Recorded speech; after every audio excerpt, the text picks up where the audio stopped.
Sí, señores, prepárense a abordar porque aquí arranca la paradita de las 12.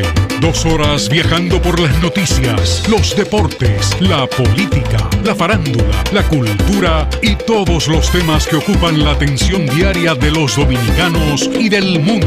Con ustedes, la paradita de las 12, un detergente para la mente. Acompáñennos. La paradita de las 12.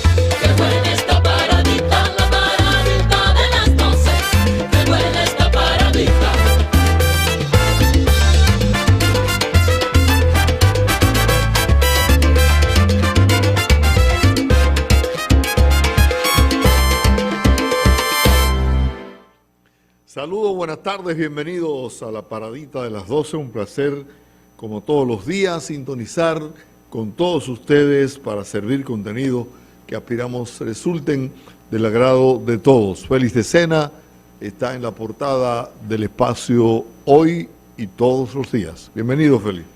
Gracias, Eder. Saludos a todos los amigos de la paradita de las 12. Una semana nueva, ¿verdad? Y ya la penúltima semana antes de la Nochebuena. Así es. Quedan días. Ya estamos hablando de... El tiempo pasa, Félix. 11 días para el 24 de diciembre. Como pasa el tiempo, señores, como se va el tiempo. Lo que pasa es que la pandemia nos puso en pausa durante tanto tiempo que perdimos hasta las nociones. Así es. Sí. Y uno tiene la esperanza de que el próximo año tenga alguna característica diferente, que nos arrojen más esperanza y que tengamos por lo menos menos, digamos, incertidumbre, porque a todos nos ha hecho daño. A uno más que a otro. Se lo ha hecho llevándose gente querida, a otros perturbándole económicamente, porque han perdido empleo, se han perdido muchos empleos,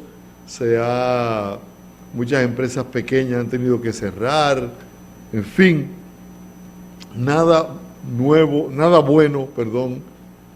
nos trajo. Y uno aspira a que el próximo año las cosas sean distintas, que haya otro tipo de aliento en uno.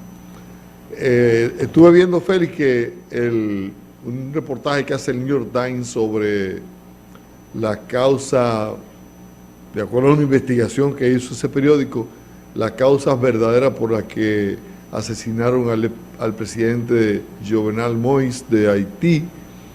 Se habla de una lista de de políticos y empresarios, políticos y empresarios que al parecer estaban muy relacionados con el mundo de las drogas, y este señor estaba haciendo como un especialistado para hacerle un reporte a Estados Unidos sobre ese comportamiento de este grupo de empresarios y políticos. Me extraña que no hablen de militares, hablan solamente de... Que no hay militares. Bueno, que no hay militares, que no hablen de policías. Lo que hay es policías. Pero dice el periódico que esa fue la verdadera causa de su muerte. Esto tiene que ver, Cordero, ¿de qué vive Haití? ¿De qué vive? O sea, esa pobre gente recibe remesas de aquí de la República Dominicana y de otras partes del mundo, reciben ayuda, mucha ayuda económica en un sentido o en otro, pero también, si en un país que no hay ley, que no hay una dirección de control de drogas, que no hay seguimiento a nada, ¿qué impide que los carteles colombianos o del país que sea escojan ese lugar como lugar sin peligro para que entre toda la cantidad de droga que le dé la gana? Porque mientras menos riesgo, más facilidad para operar. Posiblemente el escenario allá está apto para que ese tipo de delito se produzca sin ningún tipo de sanción ni de persecución. Si aquí una vez establecieron, o alguien dijo, que aquí había miles de kilos de cocaína guardado en fincas. O sea, porque son almacenes, y esos almacenes es para ir despachando cada vez que tengan la oportunidad hacia Estados Unidos o hacia Europa, esos almacenes. Ahora, imagínate tú, en un país sin ley como Haití, ¿qué cantidad debe de haber guardada en ese país? Territorio de nadie. De nadie. Y quizás esa misma situación crea condiciones para que se puedan, digamos, blanquear algunas fortunas que son oriundas de estos delitos sin que haya ningún tipo de persecución. Quizás también eso, para eso se prestan países sin ley como Haití. Recuerden que en Haití, de seguro, los carteles pagan en dinero, no en especie, porque no hay mercado de consumo interno, pues no hay dinero. Es para un trampolín, interno. es un trampolín. Es un trampolín. Sí, es un trampolín hacia el mundo, desde allí. Debe ser muy poca la que se queda allá. Muy difícil sacarla posteriormente, seguro tendrán que introducirla a la República Dominicana, porque el país no tiene un muelle como el nuestro, los muelles nuestros, que sale tanta mercancía. Y es muy complicado hacerlo y uno no sabe hasta dónde eso dobla el reporte de la cantidad de drogas que se atrapa aquí. Porque en los muelles dominicanos, se mueve mucha mercancía, y quizás mucha de esa mercancía viene de Haití. Mucha.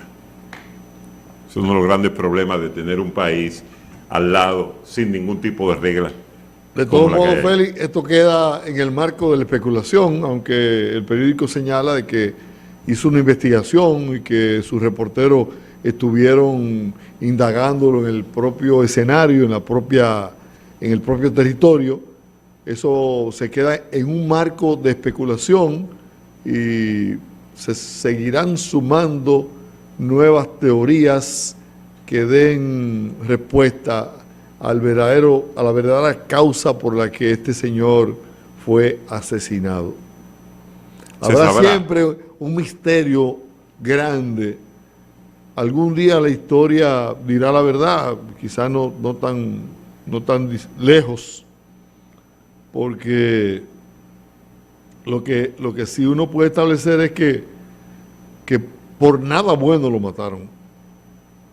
Sí, porque tú no decides matar a un presidente porque te caiga mal. No, por nada bueno lo mataron. No. Y ahí hay Fuente Ovejuna. Sí, claro, Fuente Ovejuna. A ese comendador lo mataron todos. Así es. A ese comendador lo mataron todos. Bueno, en Kentucky, Félix, el fin de semana le visitó la tragedia con unos tornados que en esa zona son muy frecuentes, muy comunes, y que posiblemente haya dejado un saldo importante, muy importante, de víctimas. Se habla de más de 100 personas y hay una desolación extraordinaria.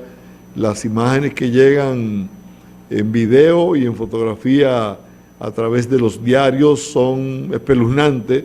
Se crean, aquello parece un lugar arrasado por los vientos. Yo siempre creo que en lugares como esos se impone mírenlo ahí, miren qué desolación. Pocas viviendas quedaron en pie, parcialmente en pie. Entonces yo creo que para lugares como este, la ingeniería deberá idearse algún tipo de construcción que pueda tener mayor nivel de resistencia para estos fenómenos que son tan comunes en la zona. Mira, eso es, para mí siempre es de los grandes misterios en Estados Unidos. ¿Por qué en lugares donde se presentan ese tipo de fenómenos naturales que son impredecibles, porque son impredecibles, la formación, lo rápido que avanzan, cómo sorprenden a la gente, no haya ese tipo de construcción que aguante ese tipo? Pero tú lo encuentras en Miami, tú encuentras en muchísimas zonas de la Florida, de la zona de los huracanes, que las casas son de la forma en que ellos construyen.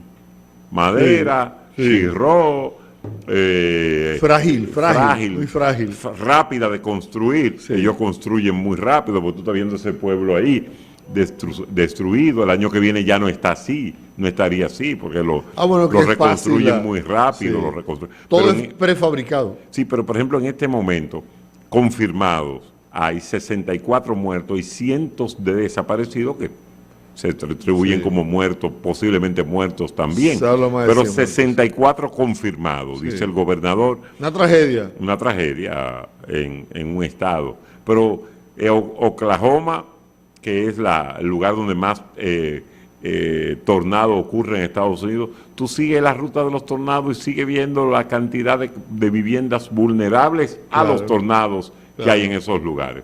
Y a diferencia del huracán, el huracán te permite adivinar en un sentido.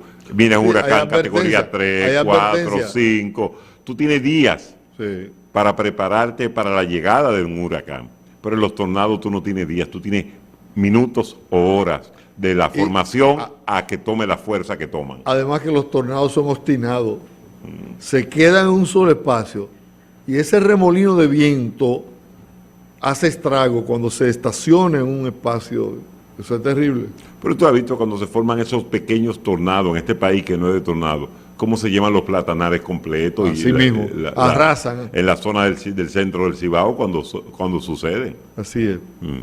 Bueno, vamos a hacer una paradita porque en breve regresamos. No se muevan.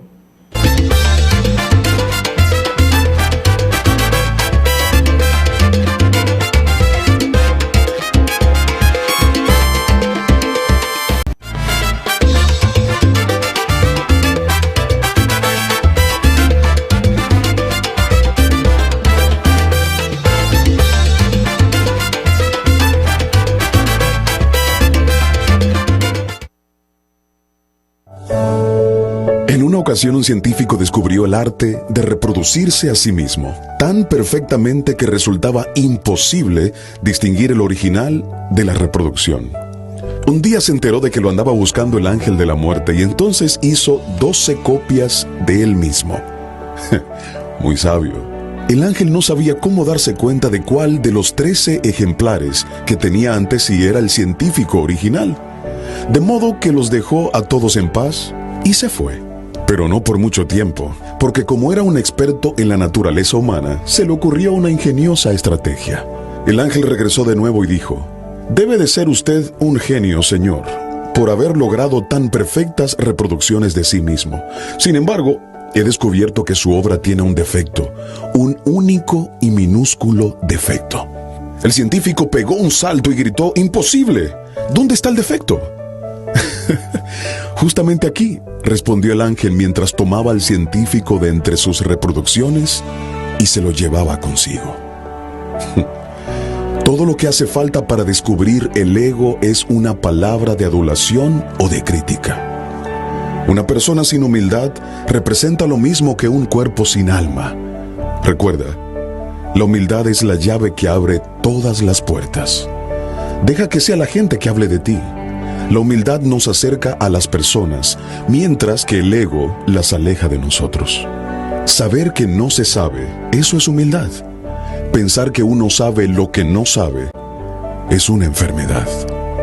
Prepárate, porque me huele a tierra nueva. Bueno, ese es el mensaje.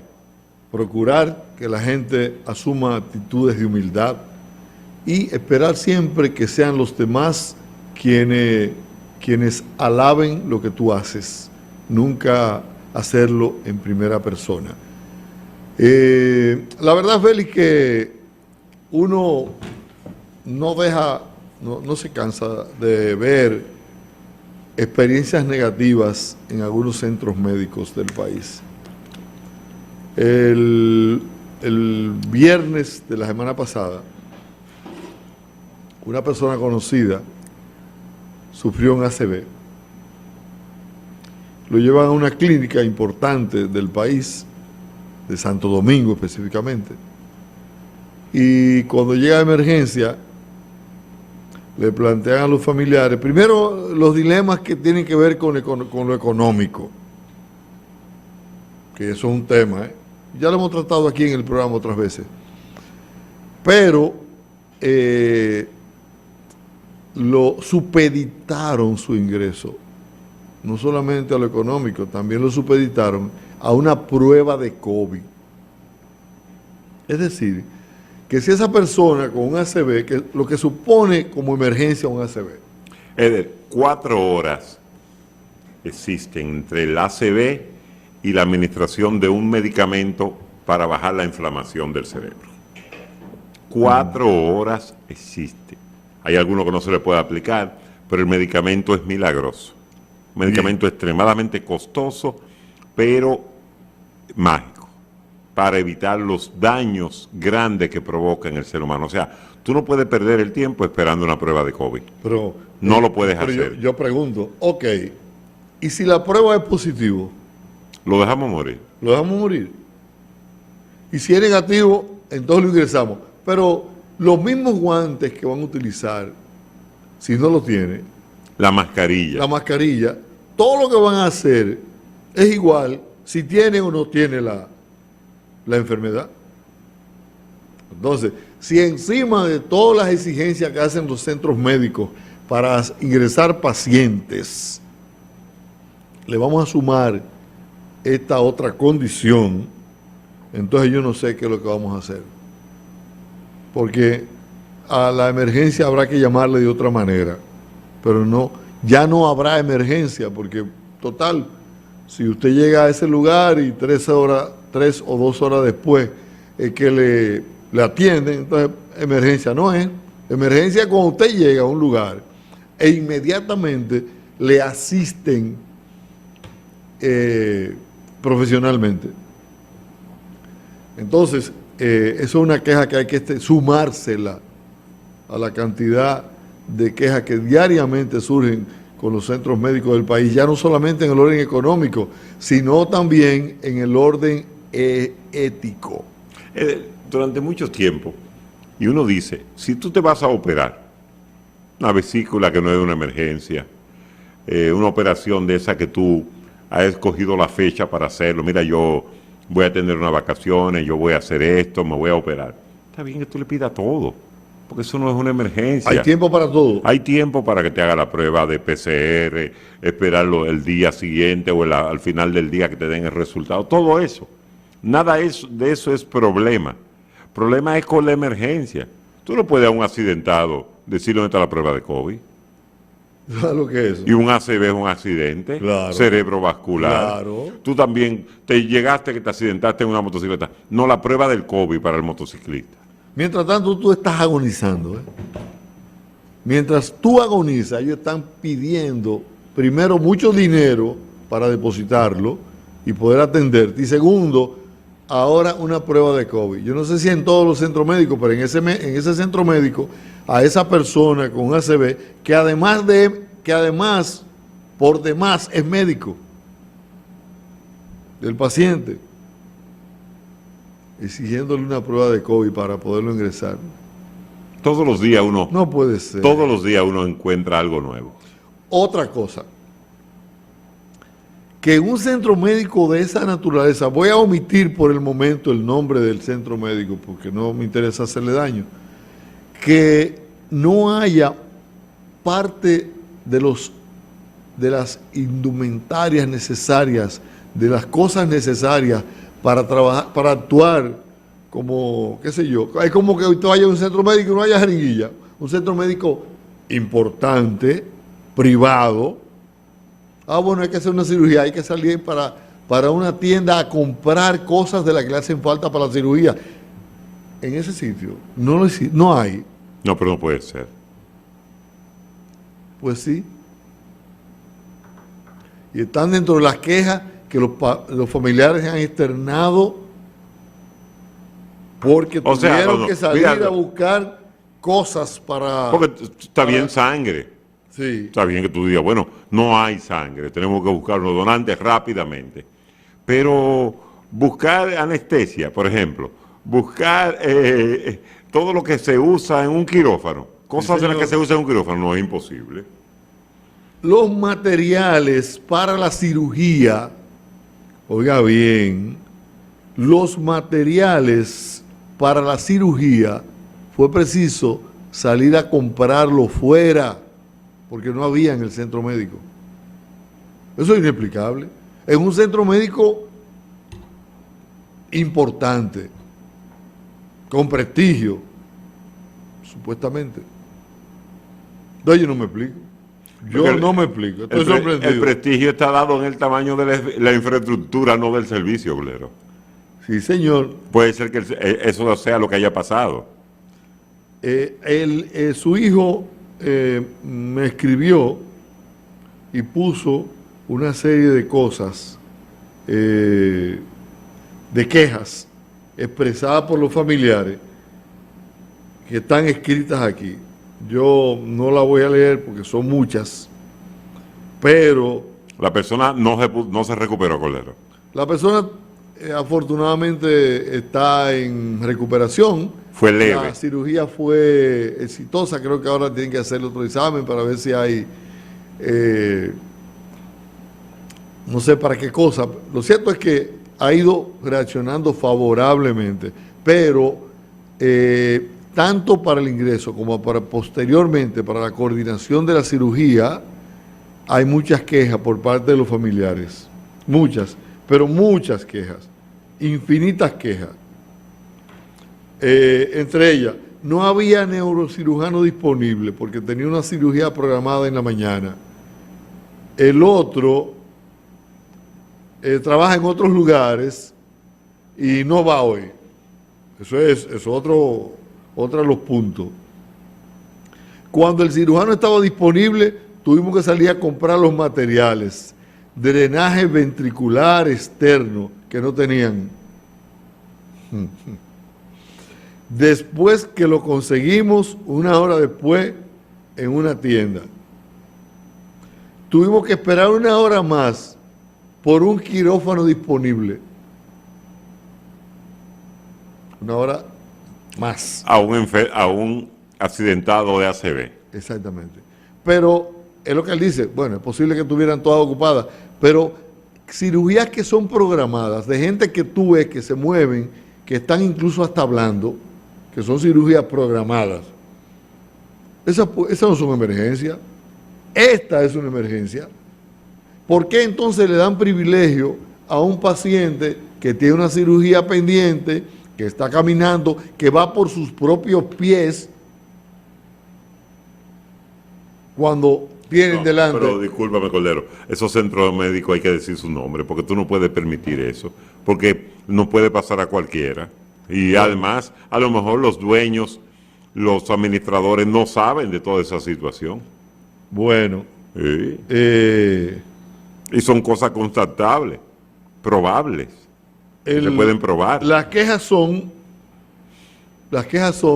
contra la clínica Abreu. No las estoy haciendo yo, las están haciendo los familiares. Una clínica de ese tamaño De ese tamaño. y de los años de instalación Es en el inexplicable. país, es inexplicable. Es inexplicable. Inexplicable. Eso Absolutamente es inexplicable. Yo creo en una de esas cliniquitas que aparecen en los barrios, que le ponen Claro, clínica, sí. que se habilitaron antes de que la ley de habilitación funcionara. Yo Sí. eso lo puedo creer, pero no una clínica de ese tamaño.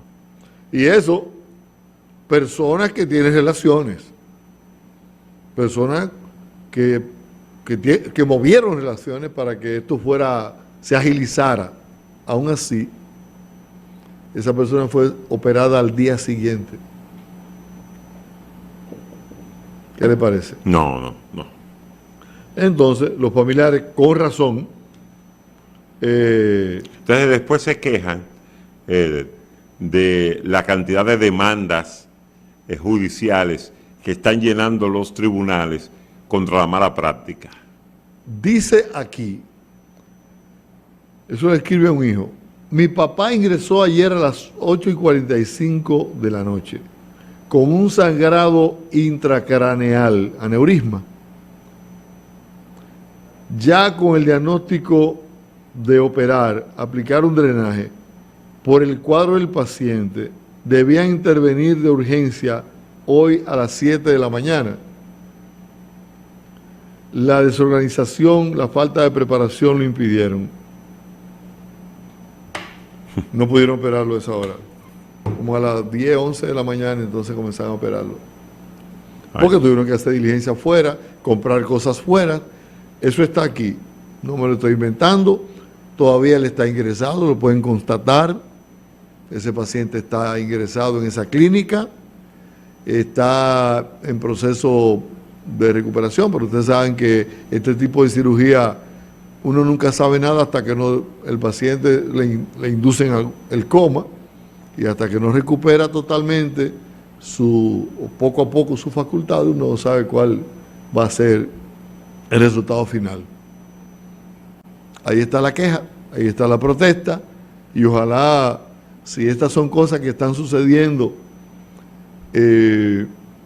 bajo, digamos, a espalda de los dueños o de las autoridades o de los administradores, es bueno que lo sepan para que estén al tanto y le pongan un poquito de atención a ese importante centro médico del país con tanto prestigio y de tantos años. Yo todavía no lo creo, de verdad, porque eso es, ni siquiera un hospital. Hay cosas que no suceden así. Porque lo que tú, yo localizo el neurocirujano de servicio, todo lo que tú quieras, pero no así. La lista es larga de las quejas, La lista, yo me he limitado a leer algunas de las cosas. Es larga la lista. Es bueno que le pongan ojo a esto, porque una emergencia es una emergencia. Ahora, es criminal supeditar el ingreso de un paciente a una prueba de COVID, a un paciente de esta naturaleza, que es un médico, que tiene un ACV, que hay que hacerle primero una prueba de COVID antes de ingresarlo. Y si hubiera tenido COVID, no lo ingresan. Lo dejan morir. Óigame, ahí está la queja, y ojalá estas quejas lleguen a las autoridades, porque las autoridades tienen que poner normas, tiene que haber normas, así como le exigen una farmacia. Un protocolo. Así como le exigen, eso, no todo el mundo puede poner una clínica, cuando quiera y donde quiera. Se supone que tiene que llenar una serie de requisitos. De hecho, las clínicas son habilitadas por un departamento muy riguroso que tiene el Ministerio de Salud Pública. Entonces, no lo vigilan, no lo supervisan. Parece que no. Parece que no. O a estas quejas le dan oídos sordos. No llegan estas quejas a donde deben llegar, para que actúen y pongan en cintura a los centros médicos. Óigame, estas son de las cosas que se saben. Son de los problemas que se dilucidan en los medios de comunicación, porque le suceden a personas que están ligadas a uno. Ustedes se imaginan la cantidad de barbaridades que deben estar sucediendo en este y en otros centros médicos del país a espaldas de sus autoridades, o de los dueños, o de los administradores y de las propias autoridades de salud del país. Deben ser muchas. En Santiago dejaron morir un muchacho en la emergencia, un muchacho que había sido apuñalado, y fue a la emergencia, no lo atendieron porque no tenía dinero, no era una emergencia. Y el muchacho murió. Así es. Porque perdió mucho tiempo ahí, el muchacho desangrándose, y entonces en lo que lo mueven de nuevo entonces a un hospital, murió en el camino. En el camino. Si hubiera sido atendido en la emergencia de ese centro médico, porque estaba desangrando. Y eso pasó y a nadie le importa. Pasó y nadie se queja. Pasó y quizás alguien en un medio de comunicación lo airea públicamente, pero ya al otro día nadie se recuerda de eso. El muchacho murió, un infeliz, que fue apuñalado por una persona en un parqueo porque se iba a ir a una fiesta sin pagar. Y el muchacho fue y lo abordó porque si no lo cobran, se lo cobraban a él. Y lamentablemente el joven, muy infeliz, la persona a la que él le fue a cobrar, le dio varias puñaladas, varias estocadas. Así es. Vamos a cambiarle el rostro al programa. Al regreso vamos a hablar de deporte con Félix de Sena. Una paradita.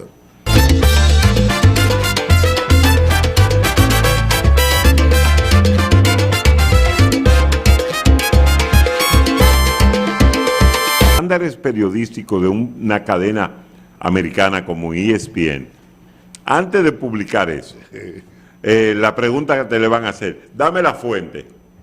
¿Cuántas fuentes tú tienes? 3. ¿Qué corrobora? La fuente corroboran esto, perfecto. Esta fuente. ¿Y en un juicio se puede revelar la fuente? Sí, yo pudiera revelarla. Pero hay una cosa. Se revela la fuente solo, porque hay una cláusula de conciencia, solo si es de seguridad nacional. Y ese no es un tema de seguridad nacional. Ese es un tema privado de negocio. ¿Es así la cosa? Sí, señor. Entonces, yo como Pero ellos seguro lo tienen. Ellos seguro lo tienen bajo grabación. Y en un juicio, en un caso, se lo pueden mostrar al juez. Sí, se lo puede mostrar al juez. Pero primero debería un peritaje, por si acaso puede existir alguna mala fe o no, de alguna parte, ¿no? Que haya habido un montaje, un uso de voz inadecuado, una distorsión de la voz. Cualquier cosa de estas, un peritaje profundo, puede variar la escucha que el juez pueda tener. El prestigio de una cadena como esta, no creo que se vaya a jugar su reputación para hacerle daño a un equipo de República Dominicana. Me parece a mí. A mí también, pero hay cosas que yo leí en el reportaje que es como tú la tomes, Eder, de verdad. Yo lo he dicho en más de una ocasión, que cuando uno ve a Jorge Ramos con un micrófono abierto, cuando el presidente Mejía le dijo a Carmona... Después de terminar la entrevista. Después de terminar la entrevista, le dice, mira, monito, ¿qué tú haces aquí? Y tú señalar que el presidente era racista por eso. Espérate. Hubo un micrófono caliente, como dice. Hay dos cosas. Y eso le sirvió de mucho,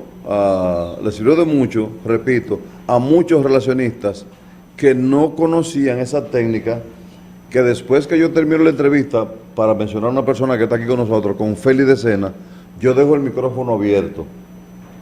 Porque los comentarios finales que Félix de Sena no me dijo y no me respondió son la noticia. Sobre todo dependiendo de la profundidad del comentario que él haga. Aunque fuera parte de la entrevista. Sí, eso forma parte. Eso no es una traición. No, señor, eso forma parte de la entrevista. El relacionista que tiene que darse cuenta si el bombillito rojo de la cámara está encendido o no, para decirle, cállese, ya terminó la entrevista. Pero tú tienes que decirle, apaga la cámara. Tú tienes que llegar hasta ahí a decirle, apaga la cámara. A mí siempre me han quitado eso. Porque aquí hay entrevistadoras o entrevistadores que, ¿cómo se llama? Que dejan la cámara encendida, pero ya es una práctica vieja. Hubo una persona que se suicidó porque lo que él dijo después que la entrevista terminó fue lo que se publicó. Y fue lo que Tú recuerdas que Jorge Ramos en la campaña, yo recuerdo cómo era, un presidente sin pelos en la lengua, qué sé yo qué, en Estados Unidos, esa campaña duró un tiempo, hasta que Rian tiraron la entrevista y en efecto se comprobó que decía muchas cosas fuera de récord oficialmente, pero que estaba en récord. Oye. Eso y los cuestionarios se estilan. Sí, los cuestionarios sí se estilan. A Jorge Ramos entrevista a los presidentes o a cualquier persona una sola vez, más nunca lo dejan entrar a ningún lado. Entonces, ¿Se sale del guión? No, porque él es open mind. Si no lo dejan hacer la entrevista como él dice, él no va. Y los presidentes, por tener 5 minutos de fama, se dejan llevar. Por eso hay muchos presidentes que ya no admiten a Jorge Ramos a ningún lado. Y hay Jorge Ramos, no, de ahí para afuera. Pues le entrevistó una sola vez. Claro, él ha ganado muchos victories, ha ganado muchas primicias, de todo lo que tú quieras, pero ya Jorge Ramos, en América Latina, por ejemplo, salvo presidentes que no lo conozcan. Si Jorge Ramos, por ejemplo, entrevista al presidente de Perú, tú puedes estar seguro que tumban al presidente de Perú. Lo que pasa es que Jorge Ramos hace un trabajo de investigación Agresivo, muy en grande, profundidad. muy grande de profundidad. Entonces te profundidad. vas a preguntar lo que normalmente el periodista de tu país no te pregunta. Sí. Por respeto, por la convivencia, pero aquel termina y se va para su casa, se va para Estados Unidos. Mira qué pasa. No es que tú corras peligro, pero por lo regular aquí existen unos niveles de cortesía que no se hacen. Muy amplio. Muy Mira, amplio. hay, De autocensura. hay 3 técnicas, solo 3 técnicas para entrevistas de televisión. Una, face to face. Otra, la entrevista de declaraciones. Y la otra es la entrevista en profundidad, que es la única técnica que utiliza Jorge Ramos. Aquí hay mucha complacencia, hay mucha autocensura, que la entrevista face to face, tú y yo estamos conversando, una conversación amena y todo lo demás. La otra entrevista que es de declaraciones, que yo te pregunto, yo no salgo en cámara, pero tú dices todo lo que tú quieras y yo no te interrumpo. Esa es la entrevista de facilidad para que tú... Entonces, lo que pasa es que la gente que nos está viendo, si conociera esas 3 técnicas, no cayeran en lo que caen muchas personas que la lengua la sueltan y no se dan cuenta que ya están abiertos. Aunque hay que decirlo, hay autoridades que se someten a cualquier tipo de cuestionario y quedan bien. No, lo que pasa es que depende... Que no le temen a las preguntas El agresivas. problema, ¿tú sabes qué es? Que hay veces que tú crees que no tiene nada y la forma en que te la presentan luce mal. Es la forma. Yo vi la cómo él formulación de la agarró pregunta. en una ocasión A Maduro. y a un candidato presidencial mexicano y lo destrozó. Y él no Maduro- tuvo a Maduro respuesta. Lo desesperó él. Entonces- Lo desesperó tanto que hasta la retuvieron la grabación. Yo te digo que para tú dejar de entrevistar de una persona así, tú tienes que usar la técnica Tuey de Can, que siempre tenía algo de los entrevistadores. Sí. Pero ahí- Él hacía su trabajo pero también. ahí, el Él que- decía, pero tal y tal Hacía su cosa. diligencia. No, espérate. Sí. No, pero para que tú veas.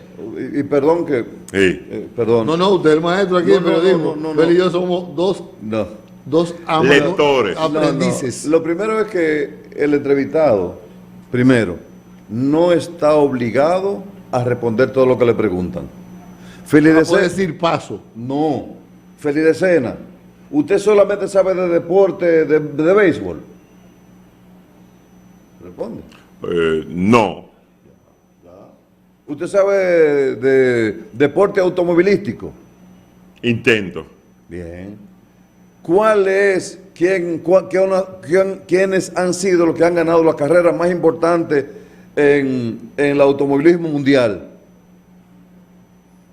Imagínate tú, para responder eso.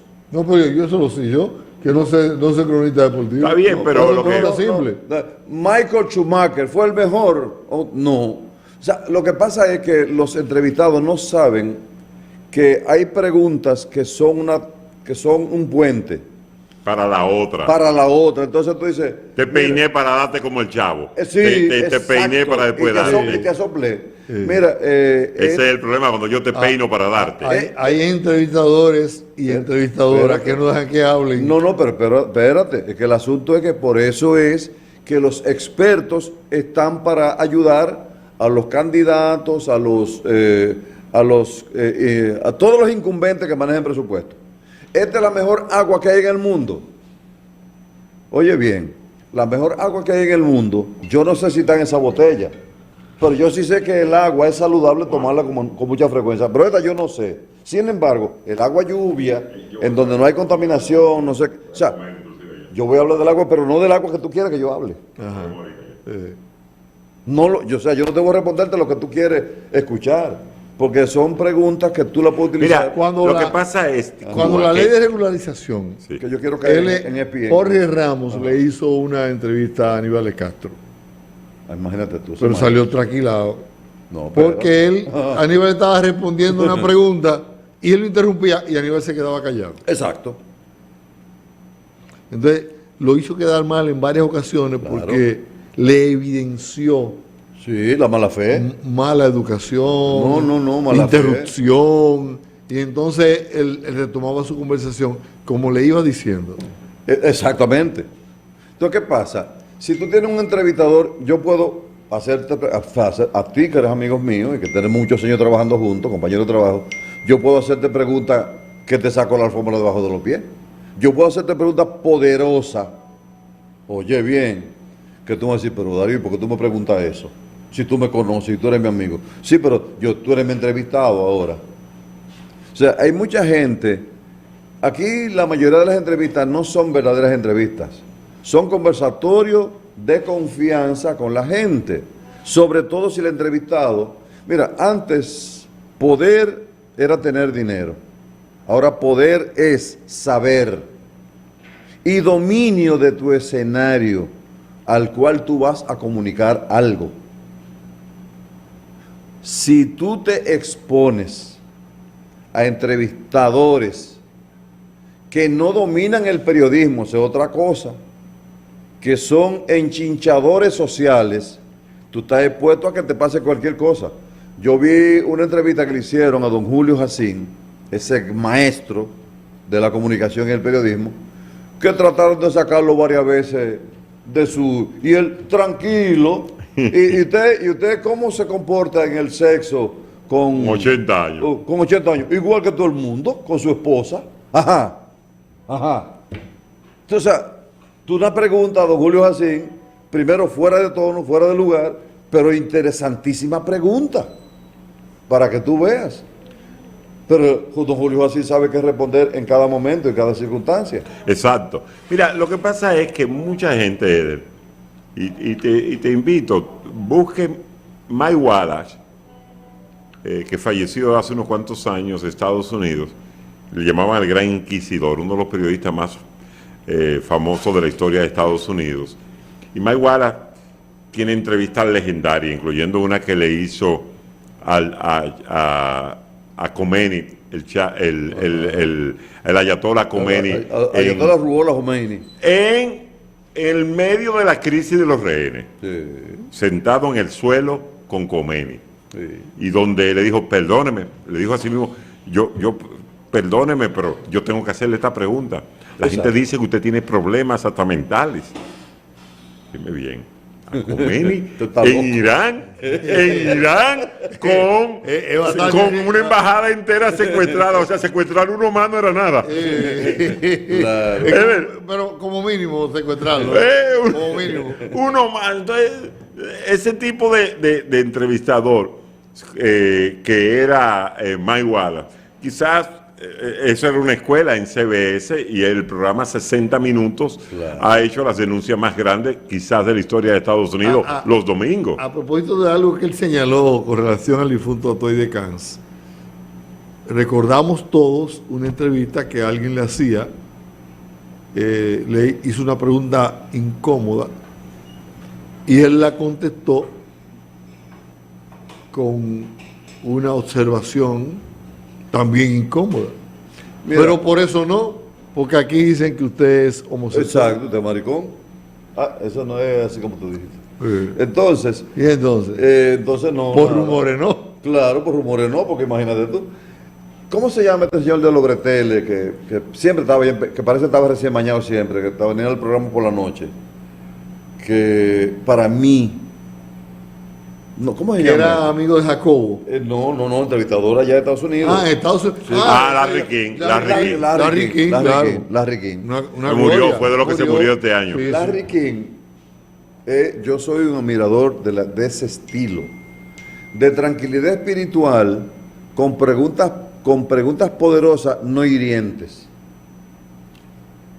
Preguntas poderosas, no hirientes. El doctor Jacín dice que nadie que entra a su programa sale peor de cómo entró. Sí, bien, el doctor Jacín está bien, eso dice, es correcto. o sea, el que se sienta ahí, Sí, yo no sí. lo hago, yo no lo ridiculizo, porque no para ridiculizar. ni sale peor de lo que entró. Pero aquí hay gente que su triunfo, su éxito lo supeditan a ponerte contra la pared Sí, y a hacerte lucir mal. pero muchas veces por desconocimiento, Eder, no es ni siquiera por maldad. Porque el que sabe eso, o el que sabe hacer preguntas poderosas, hace preguntas poderosas, pero no tiene que herir la susceptibilidad de nadie, ni cosas que subyacen para dejar cosas que el televidente puede pensar otra. Ahora, aquí hay periodistas que a todo el que entrevistan lo hunden. No, eso no es verdad. Se hunde la gente que responde, ellos solo. Yo no sé. No, te lo oye lo que te estoy diciendo. Pero Es que esa gente que la hunden va a otro espacio y no la hunden. No, pero bueno, te digo, muchas... Es que los llamados programas de investigación Aquí no hay programa de investigación. hacen una investigación muy sesgada. No, yo no hablo de investigación. Y te De presentan. hecho, hablo de entrevistas. No, pero yo sí hablo de investigación. Aquí lo que hace aquí hay programas de denuncias. Ahora, es más, déjame decir esta cosa para resolver este problema. Hay una serie de efectos que se le colocan a los textos y se editan, que son lo que generan en el televidente. Potencializan la denuncia. No potencializan nada, porque el texto es el mismo y la lectura es la misma. Solo el tono varía un poquito y entonces le subyace en el comentario o en la lectura, subyace el elemento morbosidad y entonces te meten unos flashes y te meten unas... Potencializan. Espérate, para decirlo de otra manera, porque tú lo dices muy corto y ya se acabó. Entonces... Resulta que te meten efectos, te meten una serie de variables. Esa es la música de la película. Que al oído, ¿tú recuerdas aquella película en donde prendían un fósforo, que prendían un hilito? Misión Imposible. Entonces, cualquiera se muere el corazón con eso. Sí, esa música de Misión Imposible. Turirú. Búscalo por ahí, cualquiera se muere el corazón. Claro, pues eso es. Entonces, eso es lo que pasa. Pon esa imagen y tápate los oídos, Óyeme, que sea igual. No, es lo mismo. Ajá. Estamos igualitos con la parte kinestésica, el olor y el sabor, y dónde está el paladar, si está en la nariz o está en la lengua. Sí, lo propio pasa con la musicalización de esos programas. Hay unos programas que cuando te presentan el bumper, tú te echas para atrás porque cualquiera piensa que te va a caer un pedazo de lo que se está rompiendo ahí. ¿Verdad? Eso es así. Adelante, don Félix. No. Se hizo muy largo la... No, pero eso de ESPN, Sí. habría que analizarlo, qué procedencia. Si va a terminar ahí, yo no creo que termine ahí. No creo que ¿Tú termine. no crees que ellos queden golpeados?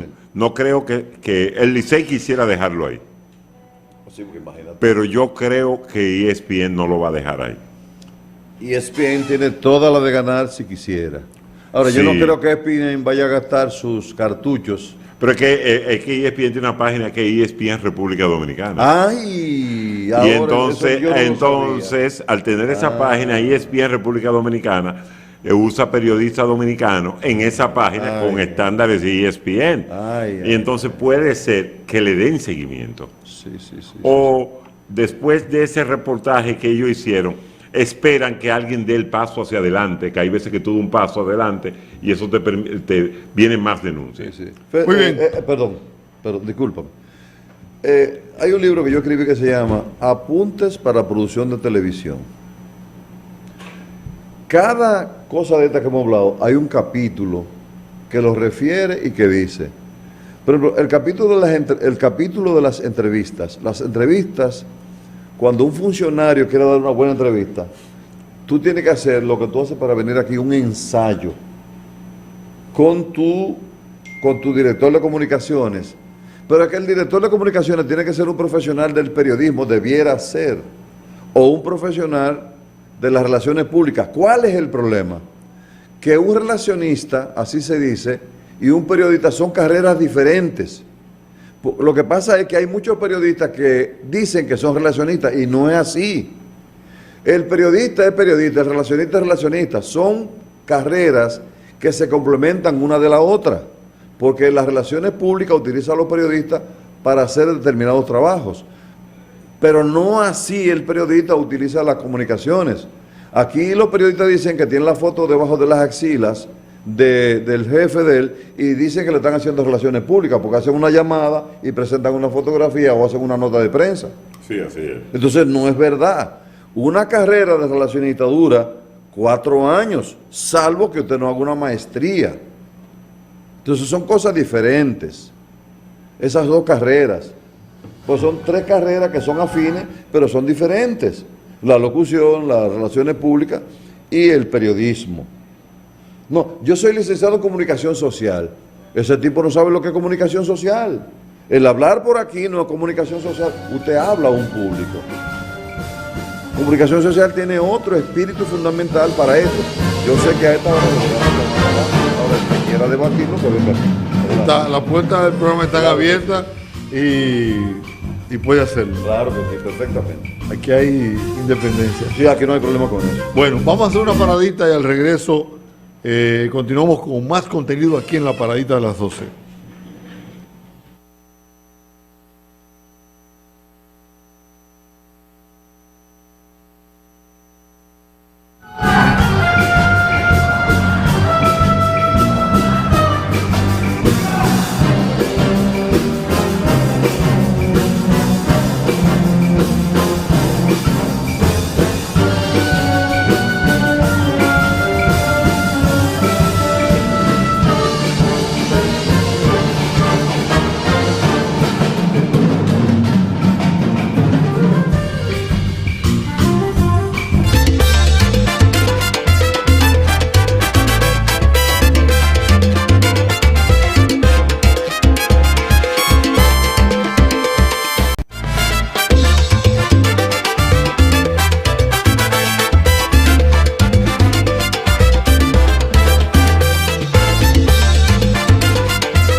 Damos la bienvenida al pastor Jorge Plurde, que hoy nos visita vía Zoom y al cual recibimos con mucho cariño. Sabemos que está fuera del país, le damos la bienvenida y esperamos que el hecho que la distancia no sea el motivo por el que Darío Cuba no haga preguntas necias hoy. Adelante, pastor. Oiga, Gracias, Eder. Qué bendición, qué bendición. Aquí estamos. Déjame ver una posición no se fue un mundo, no está por el que país. nos beneficie. Ahí se está viendo bien. Ahí ya. Ok, Ahí se está viendo tenemos un poquito de aire navideño, Señor, que ya siempre tú será ahora el mejor cuando hablamos de pararnos en la fe, porque ambas cosas se relacionan. Dice Darío Cuba que parece que vale la pena salir porque se ve mejor ustedes se de ve allá. colorado y todo, mira. Señor. Bueno, tú sabes que estamos en el país de las grandes maravillas, así que aquí está Cuba, aquí estamos disfrutando de un fresquecito que queremos llevarnos algo en la maleta para nuestro país. Bueno, Allá, el hecho de que ustedes tengan, digamos, alguna representación en Estados Unidos, quiere decir entonces que allá también, como aquí, hay un auge importante de las iglesias cristianas. Sí, Eder, tú sabes que Estados Unidos y especialmente en la zona donde nosotros estamos y por donde caminamos en estos días, en lo que se llama el Bible Belt, por la zona de las Carolinas y toda esa parte por ahí, hay una gran presencia cristiana. Tú sabes que hay en Carolina del Norte el territorio de Billy Graham, el mayor evangelista de todos los tiempos. Y Estados Unidos, como tú sabes, aunque hay una gran batalla espiritual en este tiempo, la confrontación, digamos, de los principios cristianos y de los principios que le dan sostén a la familia, aún con todo eso hay que recordar que los Estados Unidos está fundamentada en los principios bíblicos. Ese en Dios creemos, ¿verdad? Es sumamente fuerte, y ponerlo en algo que está en la mano de todo el mundo, como es la moneda, da a entender muy claramente cuál es la visión y cómo nace esta nación, que yo creo que Dios la hace ser la nación más grande del mundo, en razón de que cuando la bendición de Dios se posa sobre algo, cuando nosotros permitimos que la bendición del Dios Todopoderoso entre en nuestro entorno, esa bendición que siempre está con el Señor se hará sentir. Aquí, como tú sabes, se nota bastante. Bueno, no sé si Darío tiene alguna pregunta. Sí. Pastor. Cuba, ¿cómo estás? Bien, gracias. Un abrazo fuerte. Amén, amén. Según he visto en los periódicos, ha habido en Haití y en República Dominicana, sobre todo en Haití, un crecimiento de las sinagogas y del Islam. En Haití están dadas todas las condiciones para ese crecimiento. En República Dominicana ha habido crecimiento, sin embargo las condiciones no son las mismas. El auge puede ser menos por la condición y el pensamiento de nosotros los dominicanos. ¿Alberga usted algún temor del crecimiento del Islam en República Dominicana o afecta eso a nuestra religión católica en Haití y en República Dominicana? Bueno, voy a empezar por detrás, porque cuando tú dices a nuestra religión católica, yo me salgo ahí un poquito de ese pronombre, me quedo más en quizás tu religión católica. Déjeme arreglarlo, a nuestra religión cristiana. Bueno, mira, tú sabes que el mundo va a tener que luchar en esta recta final contra muchos ejes diferentes que están entrando en la sociedad, desde lo que tiene que ver con religiones que no quisiera decir religiones falsas, pero desde el punto de vista cristiano, todo lo que no tenga a Cristo en el centro tiene toda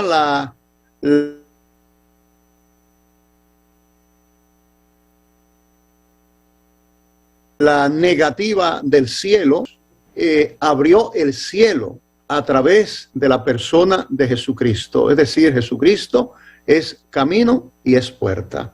Entonces, el arribo de religiones de este tipo, ¿verdad?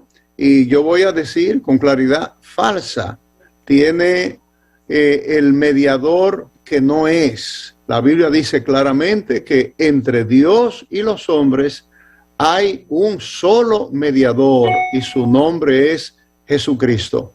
Lo que quiere decir que cualquier religión, cualquier medio, cualquier filosofía que ofrezca una vida trascendente como la que el hombre aspiraría, que es vivir su plenitud, vivir bien, ¿verdad? Salir de las dificultades de este mundo, ninguna vía espiritual lo garantiza excepto del cristianismo, ¿verdad? Ese es mi punto de vista.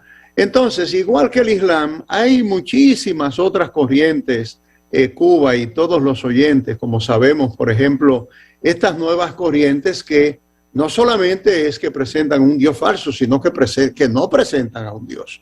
Estamos hablando de que el posmodernismo trae como fundamento la inexistencia de Dios o la ineficacia o el no me importa Dios, ¿verdad? Con eso tiene que luchar la iglesia de este tiempo. Así que será uno más, y tú sabes que mientras más se pelea y más se batalla, los músculos del contendor se fortalecen más. Entonces yo creo definitivamente que eso traerá nuevos desafíos para la iglesia de Cristo. Estamos preparados para eso. Hemos batallado siempre en contra del mal. Una pregunta, y cuidado si me paso de la raya, porque a veces uno se pasa de la raya privando en simpático. Yo no sé, porque cada vez que uno habla con Dios tiene que pensar en Cristo primero. ¿Y por qué uno tiene que tener ese valladar primero antes de uno hablar con Dios? Se tiene que hablar con Cristo primero, pero no llega a Dios. No, yo no entiendo, no hay otra persona que uno pueda... Mira, esa pregunta buenísima, Cuba, muy buena pregunta, porque nosotros vivimos en una cultura fundamentalmente católica, como tú sabes, que ha obviado por los años, no solamente a Jesucristo como mediador, como Dios mismo, sino que la Iglesia Católica por muchos años consideró la Biblia un libro prohibido, ¿verdad? Un libro que entre las cosas que se decía en el común del pueblo, se decía que el que leía la Biblia se volvía loco. Bueno, ¿qué resulta? Que la misma María, ¿verdad?, que es el medio que Dios va a utilizar para traer al Cristo encarnado, María pronuncia un discurso maravilloso que se le llama el Magnificat, que aparece justamente en el libro de Lucas, y María hace una declaración que debe llevar a gran comprensión a todo el que quiere encontrarse verdaderamente con el Salvador, ¿verdad? Con el Salvador. Dice María, engrandece mi alma al Señor y mi espíritu se regocija en Dios mi Salvador. Estamos hablando de Lucas capítulo 1, versículo 46 en adelante. Esa expresión de María declara claramente que ella necesita un Salvador. Y ella dice además que Dios ha visto su bajeza.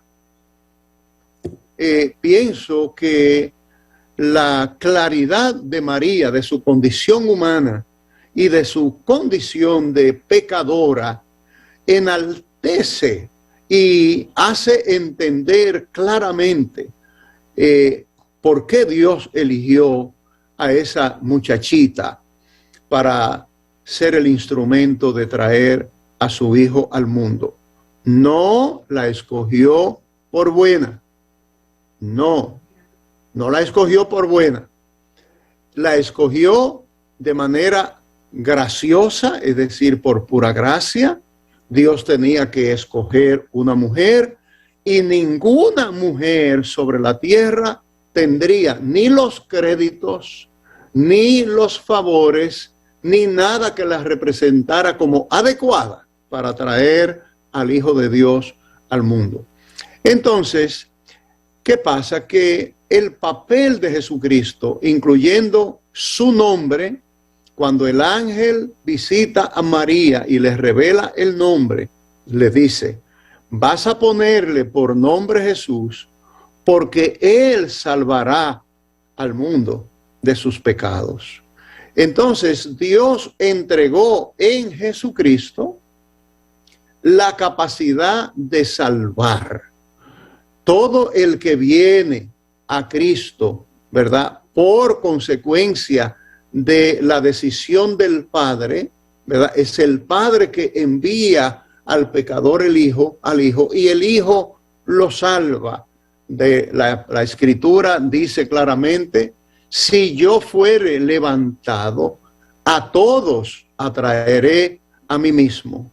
Eso significa muy claramente que Dios dispuso que fuese Cristo el instrumento de salvación, la vía de salvación. Y de hecho, ¿verdad?, dice también la Escritura que nos vistamos de Jesucristo, que debemos entrar y ser sumergidos en el cuerpo de Cristo.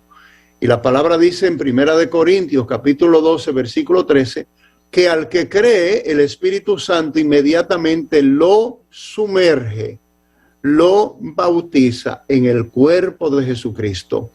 Lo que quiere decir, Cuba, Edel y todos los que nos escuchan en este tiempo en que hablamos tanto de Jesús, que Jesús es una especie de transporte, ¿verdad?, que es su propio cuerpo. El cuerpo de Cristo es la iglesia. Y a todo el que el Espíritu Santo añade a ese cuerpo, a esa iglesia, se constituye en el cuerpo de Cristo. El hombre no se puede sumar. El hombre no se puede agregar por su voluntad. Se agrega solo y exclusivamente cuando, escuchando el Evangelio de Jesucristo, recibe convicción en su corazón, convicción de pecado, le duele su pecado, se arrepiente y le da entrada a Cristo en su corazón. Cristo, ven y mora en mi corazón, perdóname y sálvame. Porque Cuando ocurre esto, Cuba, de manera, digamos, de convicción, en plena convicción, Cristo viene a nuestro corazón y la Biblia dice que somos salvos. Nadie más, de ninguna forma, puede llevarnos a salvación. primera vez escucho hoy, con todo este tiempo que tenemos trabajando y fuera de aquí, que Él nace por la gracia de Dios. Normalmente cuando uno le pregunta, Eder, ¿cómo tú estás? Bien, por la gracia de Dios. La gracia de Dios es el techo. Es el regalo. Es el regalo. Sí, es el don de Dios. La Biblia dice, mira, Cuba, dice la palabra en Efesios capítulo 2 a partir del versículo 8, dice, por gracia sois salvos por medio de la fe. Y esto no de vosotros, es decir, la fe no es vuestra, sino que es un don de Dios. Dice, no por obras, para que nadie se gloríe. Quiere decir que nadie puede comprar la salvación, aquella famosa fórmula de la moneda cayendo y el alma saliendo, las bulas y las indulgencias, fueron métodos, ¿verdad?, bien diabólicos que fueron utilizados para construir las grandes catedrales en el mundo bajo el engaño de que según la ofrenda te podían sacar un número de años del infierno, del purgatorio y llevarte al cielo. Eso quiere decir que ninguna persona sobre la tierra acumula méritos y tiene un récord de nota de excelencia ante la presencia del Señor, porque todo es por gracia. Así es, Eder. Esa es una comprensión perfecta de la doctrina bíblica.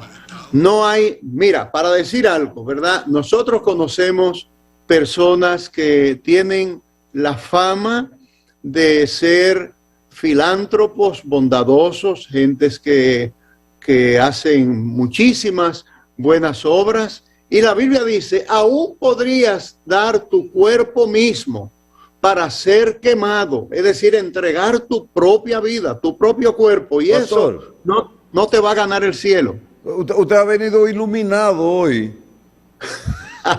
No, usted está joven, pero usted vino iluminado. Porque ahora fue que la cosa se complicó. Dale. Porque hay mucha gente que lleva en el bolsillo derecho un billete grande y uno chiquito. Y cuando llevan, entonces, dependiendo de lo que quiera conseguir, si el negocio es grande, sacan el billete grande y lo depositan. Déjame, a ver si me puedo salvar comprando indulgencia. Entonces, eso no se compra, la indulgencia. Por más que usted aporte, no hay forma que usted se salve.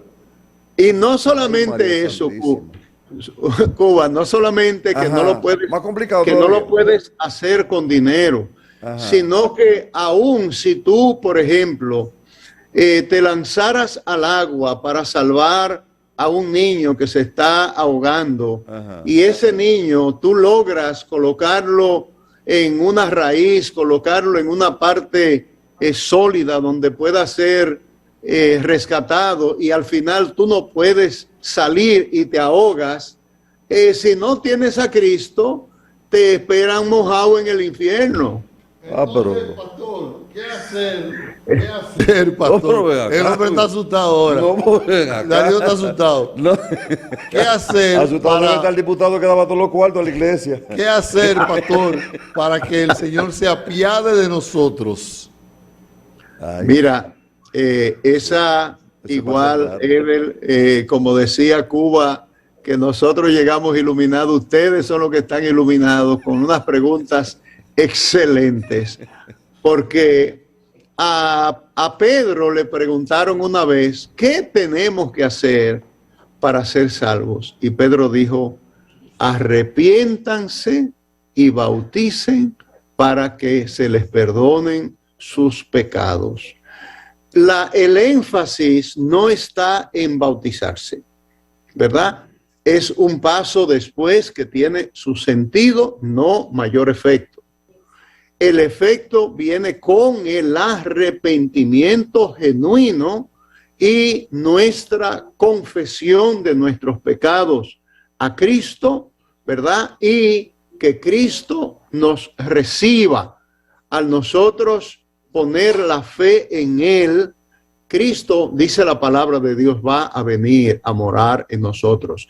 En el versículo 13 del capítulo 1 de la carta del apóstol Pablo a los Efesios dice, en Él también vosotros, habiendo oído el evangelio de vuestra salvación y habiendo creído en Él, fuisteis sellados con el Espíritu Santo de la promesa, que es la garantía de la posesión adquirida, ¿verdad? Hasta que se completen todas las cosas que tienen que ver con nuestra redención final, ¿verdad? Nuestra santificación será parte del trabajo de Dios en nosotros, el trabajo de conversión, una vez hemos creído en el evangelio y hemos confesado a Cristo con nuestra boca.